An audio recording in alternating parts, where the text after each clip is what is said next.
Hello. Good afternoon or morning or whenever it is you watch this. Whenever this is. Middle of the night. Please don't watch this in the middle of the night. Go to sleep. This is a lit chat with Rae and Hadley. We are looking today. Usually we're on two different screens, but we're in my classroom right now. So this is the first time we've done this together. So this is a series of videos that Miss Rae and I have recorded throughout distance learning for different classes, where we just kind of sit and discuss literature or other topics concerning our classes that we find value in just an open discussion. Super informal. But today we have decided to go through the summative writing prompts for 1984. And I'm going to let Miss Rae take the lead because she's done this essay before, and I have not. It's a lot of fun. So some things to just keep in mind. It should be 1,000 to 1,500 words. Please try to stay within the word count. And please be sure to include 3 to 5 outside sources in addition to the text. And you'll find when we go through these prompts, they really do lend themselves to outside information. So just keep that in mind. Yeah, I really want to hit this 1,000 to 1,500 words. Don't do too much. Get in the sweet spot. If you're at like 2,000 words, you're doing too much, man. And then you're making more work for yourself and making more work for us, which we don't like. All right, so these prompts are based on the different lenses. So you'll notice that each one kind of lends itself to a lens, and then there's also possible connected theories. You will need to do a little bit more research on these connected theories, but we'll give you just a brief overview of what these theories kind of encompass. So the first option deals with governments and technology and surveillance. So for my conspiracy theorists out there, this might be the one for you. So the prompt says, in 1984, Orwell presents us with a society where the government is omnipresent and hyper-vigilant as a means of controlling the citizens. Is our technology taking us closer to the world of Big Brother? So omnipresent, meaning it is everywhere. And then hyper-vigilant, meaning it's like always watching, it's always on it. It's like aware of exactly what you're doing. So are we getting there? So like not only is it always there, they are actively watching us. It's not just like back on the background, like when you put something on Netflix in the background. They're like actively seeking us out. And it wants to know, how close are we? And so some things to consider is, how does the surveillance technology used by Big Brother, including its capabilities, compare to that of our current technology? Which then you think, well, historical, that's a really good lens to try to tackle this through, because we're doing that, drawing that comparison. But that's not the only lens that could work for this. You could see an economic purpose. You could see a philosophical purpose, right? And so then we also have these theories, and Ms. Rae is going to talk to you a little bit about these theories here. Yeah, so some possible connected theories. Structural functionism, which looks at part of the society working together, or parts of the society, they work together to promote stability. So we have all these different kind of branches or areas of society, and the only way that our society functions is through structural functionism. The next one is conflict theory. If you're in my class, you know I'm a big fan of the conflict theory. We talk about it quite a bit. It really lends itself to that economic lens. Marx loves some conflict theory. Essentially states that there is the hegemony, there's the proletariat. The hegemony is always oppressing and controlling. They control the resources. The proletariat is forever oppressed, right? The boot on the face of humanity is kind of what conflict theory is getting at there. And then critical theory says that a critique of society's culture is necessary in order to reveal and challenge power structures. So you might want to think, okay, well, how is the government using technology in order to achieve and gain power? And then what can we say about that power structure? So those are your 3 possible connected theories. And that's not all encompassing, right? There are so many theories out there and lenses that you can apply to this. Right as you started talking about this, I thought about the moment that O'Brien talks about happiness versus freedom, right? Like what's more important, what's going to win out? It's something that my class just went over today. And that's part of this surveillance. Like, is it more important for us to be safe, or is it more important for us to have freedom? And that's one of the big things that Orwell's grappling with technology and surveillance. And if you're thinking of tech and surveillance in our world, think beyond just the telescreen, right? It's not only things that watch us, it's also things that listen to us. and other aspects. You might want to take it into the world of like what do they call those things that police scanners have where they read the gunshots in a neighborhood? And they're typically in low-income, poor neighborhoods. Yeah, I don't remember that what the are actual name of it disproportionately is. people of color, but they're like shot scanners essentially. That's a type of surveillance. Yeah. That immediately calls the cops. Or even something as simple as when you Google something and then the next 7 days, all the ads that you have are for that thing, right? Who or knows you where that's just being talk shipped? about it, and then your ads are all. Yeah. I know you know. You all know. You all know. And so those are things to think about. It's not just things watching us, it's things that's listening to us, facial recognition software that exists now, all of that stuff. So like I said, my conspiracy theorists, this one's for you. Definitely. Of course, you could take it in the other direction. Just saying. All right. Sustainability of power is our second prompt. So in his debate with O'Brien, Winston states that it would be impossible to found a civilization on fear, hatred, and cruelty, and that such a society would never endure because it would have no vitality. It would disintegrate. It would commit suicide. Is he correct? Can a society based on hate survive? Whew. So I'm already thinking philosophical, right? Definitely. But not just, I mean, again, you can apply historical, you can apply sociological.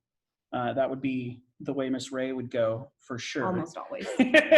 You can apply economics and psychological, but the one that stands out to me immediately is that philosophical lens. And so some of the things to think about are what are the consequences of hate and suffering on citizens of a society, as well as leadership. Do we have we learned anything from the past at all? Or do we continue to repeat the past, right?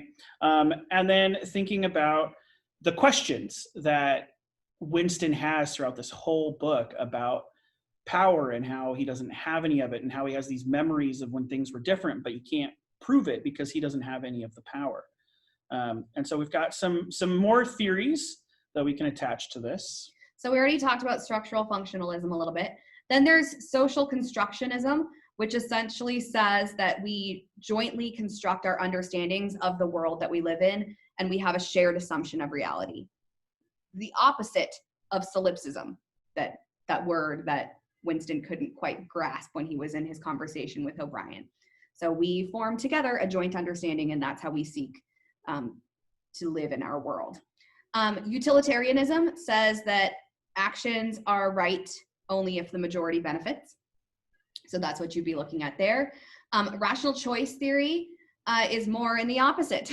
It's only worth it if it's fulfilling your own self-interest. So it's kind of the more selfish, perhaps the more solipsist read on the theory there. And then social disorganization theory states that there are no shared values that exist within a society, and there are no jointly experienced problems.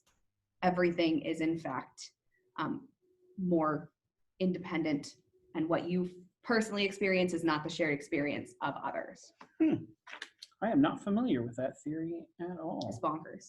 Yeah. I'm here for some chaos and anarchy. Yeah, exactly, right? Social disorganization. Yeah, that works really well.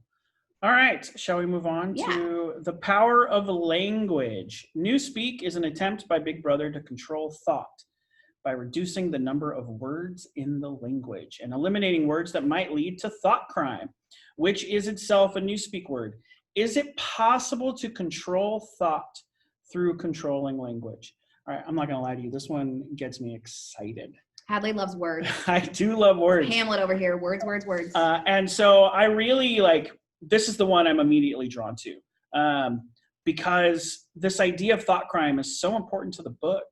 And just the way language is used, I'm thinking of all of the seeming paradoxes that exist in the language, not just the three mottos of the party, but almost everything that O'Brien says is some sort of paradoxical, meant to confuse you language. And that's how they are able to control these people in the world of Oceania. So you could look at our society versus that of Oceania. Do we have anything that functions in a similar way in our society? We see the reduction, the destruction, as well as the addition of language in our society in a huge way, especially in our modern society, since communications increased through the use of the internet and social media and things like that.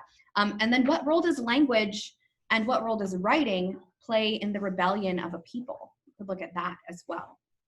How has language become important? So some more possible connected theories.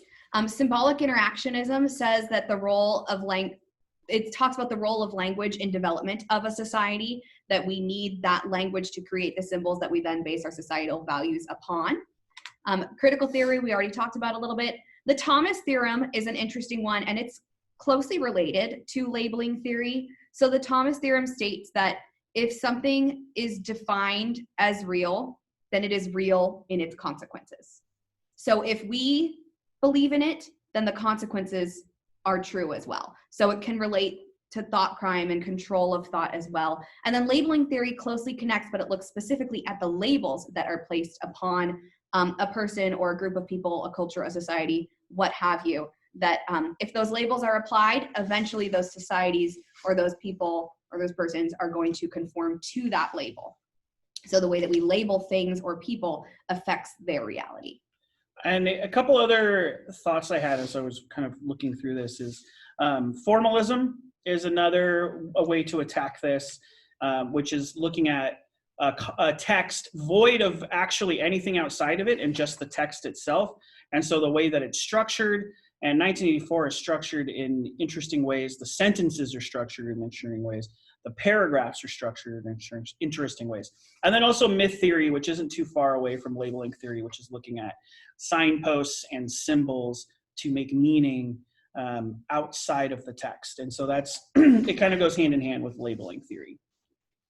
All right, up next is the cautionary tale, a standard of the science fiction genre. And while science fiction novels don't always try to predict the future, although most do, the 1984 Orwell is trying to warn us of what might happen if new propaganda techniques and technology were combined in the hands of an authoritarian leader.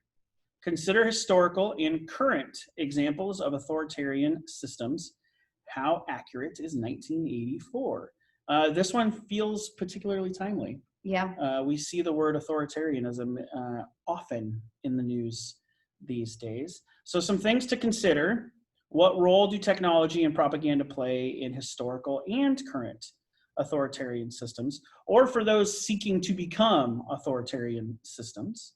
What might have inspired Orwell to write 1984, which you can find all over the text. He's not subtle. No. George Orwell is not subtle. When you think about the two books of his you've most likely read, Animal Farm and 1984, he's not a subtle man. And then what elements of the cautionary tale have turned out to be true, and which ones are still in the world of science fiction? So some possible theories to use here. Again, that conflict theory, where we look at the systems of the oppressor and the oppressed. Critical theory, as well as value-added theory, which states that there are certain conditions that are needed in order for the development of a social movement to exist and to succeed and to thrive. So are those conditions being met in our society? What about in historical societies? What does Orwell say about that? And how does this affect us? So the historical lens is huge here, obviously in addition to other lenses. But if you really are a history buff and you're interested in what historically kind of inspired 1984 and where historically we've come since 1949 when it was written, this might be the prompt for you. Yeah, and you're also going to find a lot of science fiction tales were written based on very similar ideas. Like there are certain events in the world that really trigger science fiction fear. Mm-hmm. And so this would be a good one to tackle for those of you who like science fiction novels, who like dystopian fiction, whether it's Hunger Games or 1984, right? You're going to see a lot of similarities, and most of them came grown out of similar acts. You find a lot of these things happen right after wars. A lot of sci-fi dystopian books are written right after wars are finished. All right, one more. All right, our final prompt is societal structures.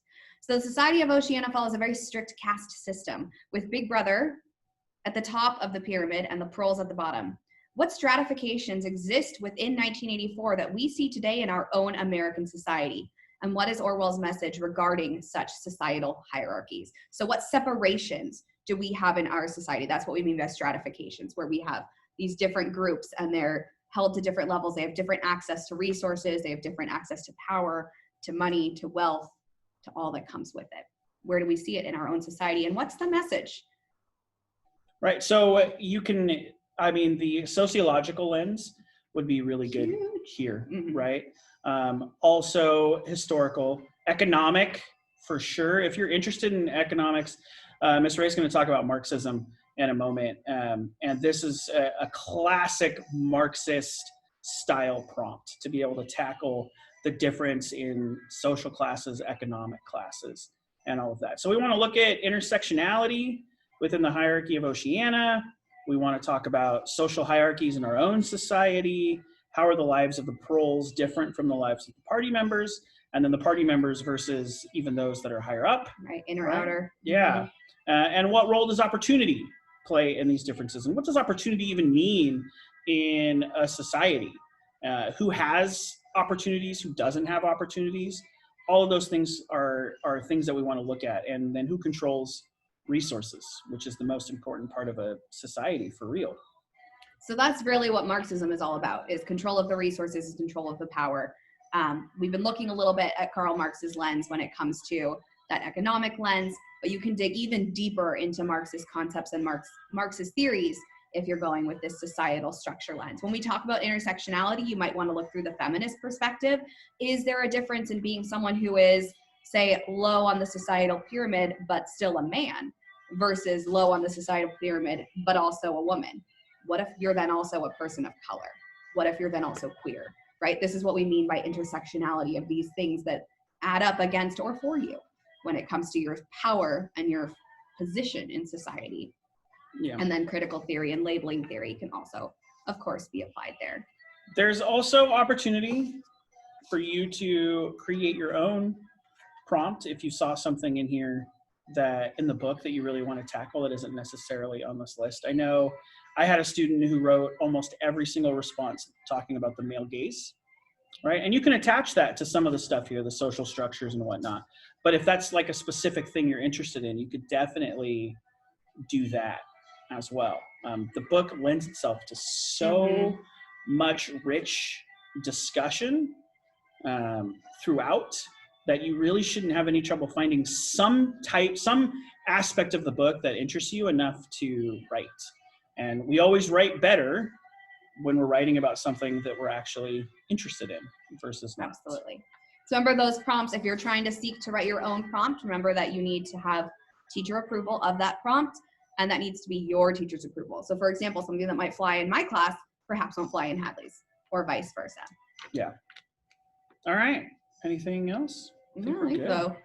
Third block's about to start. Yeah, it really is. So there's that. All right, friends. Take care. Good luck in your writing. Enjoy writing.